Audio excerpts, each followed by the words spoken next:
Hello, my name's Aaron March, and this video is the fan's guide to the Berkshire Hathaway Shareholders Weekend. I was lucky enough to go to the 2024 Berkshire Hathaway Shareholder Weekend, so I thought I would put together this video to show you all the action from across the weekend and perhaps help plan your trip if you're going in the future. In this video, I'm going to cover Thursday night through to Sunday morning. But first, a little bit of history.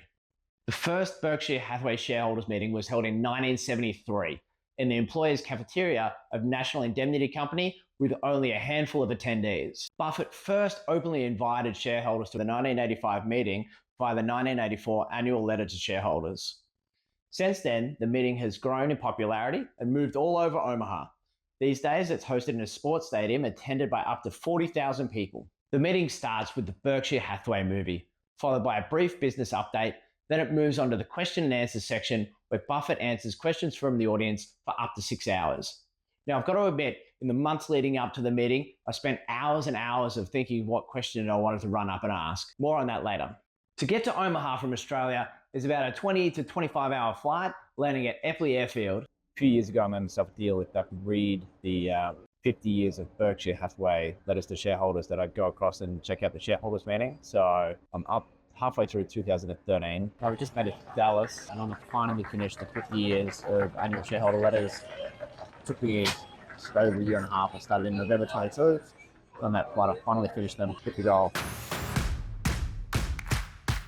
And after dropping the bags at the hotel, the first stop was Gorat Steakhouse. Gorat's is Buffett's favorite restaurant, and he's been telling people to go there since the 95 letter to shareholders. Gorat's is a family-owned restaurant, and Pal Gorat was Buffett's classroom mate back in primary school. During the late 90s and early 2000s, the Berkshire crew would head to the steakhouse on Sunday night following the meetings. The restaurant even has a secret dining room just for Buffett. In true Buffett style, it's simply a small room with a single two-person table and a glass sliding door. I went on Thursday night and it was absolutely packed, so make sure you book well in advance, maybe when you book your hotel. The true fans know that there's only one meal to order and it's a rare T-bone with a double side of hash browns. All right, here we go. All right. It's unreal. Wow, that tastes amazing. The steak was huge. The footage doesn't do it justice. I think it was a 22 ounce or 24 ounce, which is somewhere between 630 and 680 grams. And it took me about an hour to knock it off. Yeah, Joe, this is one of the best steaks I've ever had. It's absolutely delicious. Oh, and Warren was there. Just kidding. The 2024 Berkshire Hathaway meeting was like no other, as it marked the first public gathering since the passing of Charlie Munger, Warren Buffett's longtime business partner, who passed away on November 28, just 33 days before his 100th birthday. Throughout the weekend, heartfelt tributes to Charlie were interwoven into countless moments, reflecting his profound influence on the company and the world of investing. From Warren Buffett's personal stories to the Berkshire Hathaway movie and to the bookworm exclusively selling Charlie's book, the celebration of his wisdom, his humor, and his enduring legacy was deeply moving and unforgettable. It's Friday, May 3rd, the day before the shareholders meeting. We've got a huge day lined up today. First off is a presentation by Gabelli funds. Then it's on to the Berkshire shopping day. Then it's a Columbia University presentation for dinner. Let's go. My favorite breakfast place was the Table and Coffee Co. in downtown Omaha. The team were really welcoming and they had a map of the world filled with pins showing the locations of all of their customers. They tell me I'm the first person ever not to add a flavor enhancer to their coffee, but I just couldn't do it. My breakfast of choice was the Farmer's Market skillet, and it came with a surprise serve of waffles. Here we are at the Hilton in Omaha, where we just finished up the 15th annual Value Investor Conference put on by Gabelli funds. This was an absolutely cracking event. It was a morning conference and then covering all things value investing, covering off Berkshire Hathaway and thoughts on how that's going to continue in the future. The conference included some incredible speakers, including McRae Skies, Chris Bloodstrom, Todd Finkel, Adam Mead, Jacob McDonough, and Peter Ziegers. We also got to hear from Tom Gaynor from Markel Corp, and also from Randy Wood and Brian Ketchman from Lindsay Corp. And finally, we got to hear from John Rogers and the legend himself, Mario Gabelli. This was such a great conference. It was worth the trip just to come and see it. Huge thanks to Gabelli Funds for putting on this free event. Also at the same time, legendary investor Monesh Pabrai, author of The Dundo Investor, was giving a talk at the University of Omaha. We couldn't be in two places at once, so we'll try next year. The shareholder shopping day kicked off at 11 o'clock on Friday. The exhibition centre is packed with stalls and displays from the Berkshire subsidiaries. The energy is electric, and it's a unique reminder of the breadth and depth of Berkshire's portfolio. The day is a shopping bonanza, and I can't remember seeing anything like it. Now, I thought Tay-Tay's Swifties loved merch, but you ain't seen nothing like the Berkshire fans. Anything branded Buffett, Munger, or Berkshire was being snapped up, and I was getting into it. My first stop was See's Candy. Over the weekend, they sold 6 tons of candy.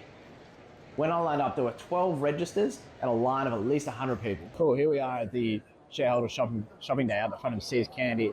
And See's Candy, of course, is one of the most important companies that Berkshire ever bought because it represents the change in investment approach from fair business at wonderful prices to wonderful businesses at fair prices. So the story about this business is that it was purchased, I'll have to check the year, but I think it might have been in the mid-70s, and they purchased it.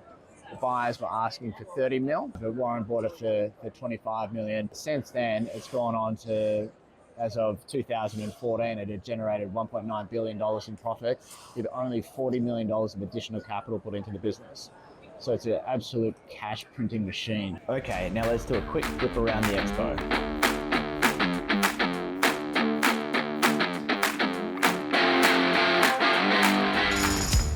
Back in 2012 and for a few years after, following the opening of the doors on the Saturdays, Buffett would hold the International Newspaper Tossing Challenge, where he would take on all comers in a 35-foot newspaper tossing challenge. You had to land the paper on the porch of a Clayton's home, and the rules were the newspaper would be 36 to 42 pages. You had to fold it in half yourself and no rubber bands. If you landed closer than Buffett, then you won a Dilly bar. Check this out, we've got a Dairy Queen Dilly bar. Here we go. Ah, good. But the Buster bar was delicious. I forgot this at the time, but at the BNSF stand, they've got a model railway and it has all of the Berkshire subsidiaries. If I had remembered, I would have taken some better photos or better video, but let's see what we can see. Here we can see Larson, Pilot, BNSF, Garin, Fruit of the Loom, and Acme Brick. That jet you can see spinning around is NetJets.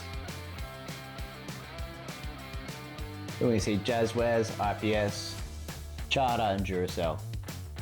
You never know who you're going to bump into at the shareholder shopping day, and it was a wonderful surprise to see Greg Abel, Buffett's successor as CEO at Berkshire, walking through the crowd, chatting and taking photos with shareholders. A little bit nuts with the stuff that you can buy. Peanut brittle runners from Brooke, Berkshire socks, fluffy toy Warren, fluffy toy Charlie. I think these are called marshmallows or something. A couple of hats, See's candy lollies, and some clothes. I think I've got enough Berkshire merchandise to last forever. Next up is the Columbia University From Graham to Buffett and Beyond dinner. But for that one, I think we need to look a little bit sharper. Let's go. Columbia Business School and the Hellroom Center for Graham and Dodd Investing hosted dinner the night before the shareholders meeting. Famously, Buffett went to Columbia University to take the value investing course taught by his long-term mentor and friend, Ben Graham.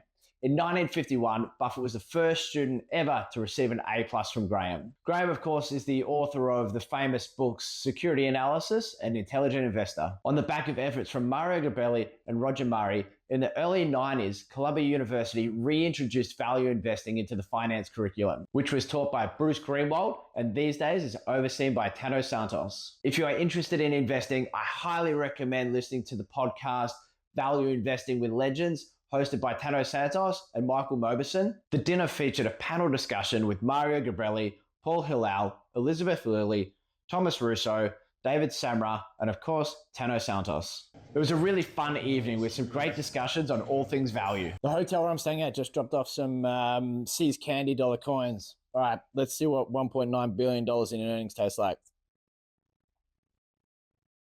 Oh yeah, it's good. Delicious. There's no allocated seats at the meeting. It works on a first in, best dressed basis. So my plan is to get up really early, to get in the line, to give myself a chance of getting a good seat and the opportunity to ask a question.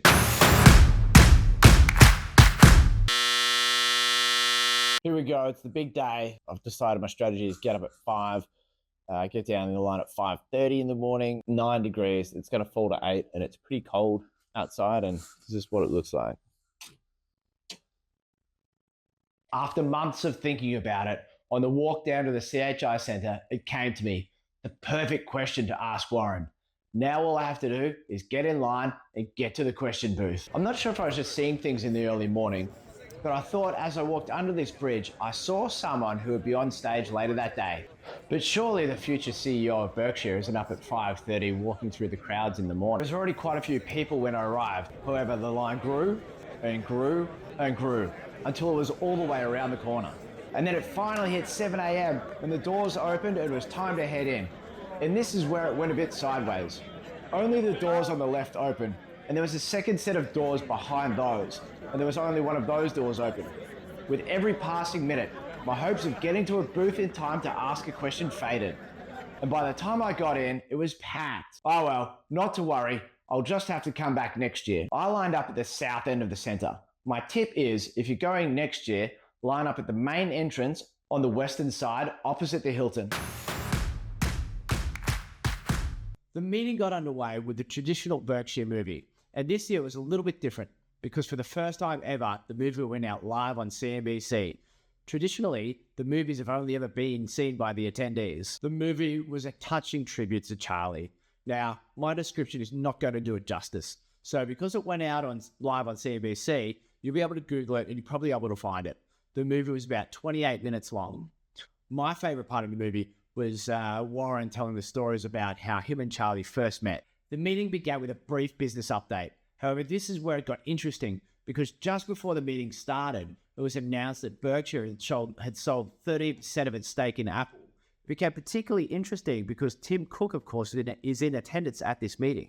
The meeting then moved into the Q&A sessions where Warren, Greg Abel, and Ajit James took questions from the crowd. Personally, I've always enjoyed the more philosophical questions. And one of the questions that came through from the audience was, could you please explain the importance of choosing the right heroes in life? Warren explained that the heroes in your life are not only the people who have achieved great things, but heroes are the people that you want to be. And if you can copy these people, then you're going to go a long way. Warren was asked the question, if you had a small sum of money, say $1 million, how would you invest it today? And it's really cool because this is a question that's been asked quite a few times in the history of the Berkshire meetings. And of course, he references back when he actually achieved this through the early 50s, when he first met Ben Graham through the early years of the Buffett partnership. And he achieved this result by flipping through the Moody's manual, which had 20,000 pages explaining the different businesses. And that's how he went about finding investment opportunities. Now, what I love about this is because he talks about through Buffett's career is the change in styles from what he called Ben Graham, trying to find 50-cent dollars, to the Charlie Munger, wonderful businesses at fair prices approach, to later on when they're investing in BNSF, where they're trying to allocate huge amounts of capital to be able to achieve a good return. Everything that he's learned across all of his whole career, whenever he's asked how would he deal with a small amount of money, he always goes back and says, I do exactly what I did back in the 50s and trawl through thousands of investment opportunities to find mispriced investments. A couple of other really touching moments in the meeting was, of course, when Warren referred to Greg Abel as Charlie, and then later on when Greg Abel responded with Charlie's catchphrase, nothing to add. At both times, the crowd erupted with applause of tribute and appreciation. Greg Abel and Ajit James did a fantastic job answering questions from the audience. And it became clear that the succession plan that they've been working on for so many years has been executed so well. And just before lunch, they played this video. I'm happy to share with you that starting in August this year, the Albert Einstein College of Medicine will be tuition-free. During the year, Ruth Gottesman donated $1 billion to the Albert Einstein School of Medicine to cover the tuition fees for future students for decades to come. On the same day they bought the $1 billion of shares back from Ruth, they also bought an additional $500,000 from a unanimous donor to give their shares to philanthropy. These two donations, and the similar ones made in the past, and the others expected to be made in the future, highlight the giving culture of the Berkshire shareholders. Speaking of lunch, for lunch we had the delicious lunchbox from Jason's Deli. Warren also paid tribute to Carol Loomis, who turned 95.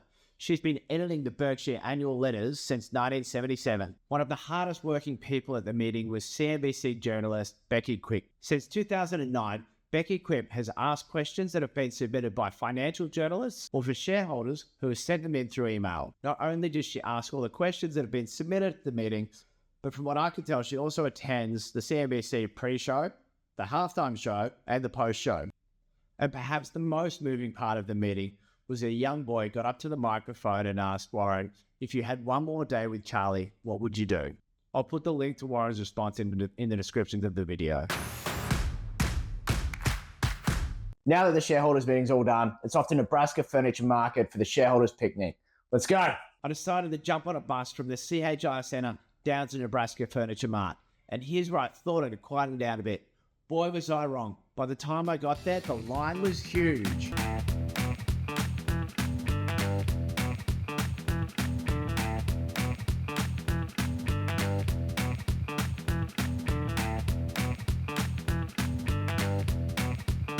Rose Blupkin, affectionately known as Mrs. B, a Russian immigrant who came to the United States, founded Nebraska Furniture Mart in 1937 with $500 she saved by selling used furniture. Her philosophy was simple but revolutionary. Sell cheap and tell the truth. This approach turned NFM into the largest furnishing store in North America. In 1983, at the age of 89, Mrs. B famously sold her majority stake in NFM to Warren Buffett in a handshake deal. No lawyers, no contracts. Mrs. B retired from Nebraska Furniture Mart at the incredible age of 103, setting the legendary standard for dedication and longevity. Warren Buffett famously joked, "That's the sort of yardstick we use on retirement."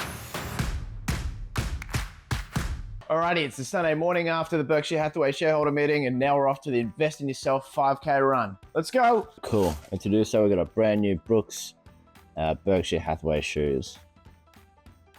Is it definitely going to make me run faster? Or more likely, help me make the distance? The Brooks Invest in Yourself 5K run has become a cherished part of the weekend. I was surprised to see how many people turned up to the event.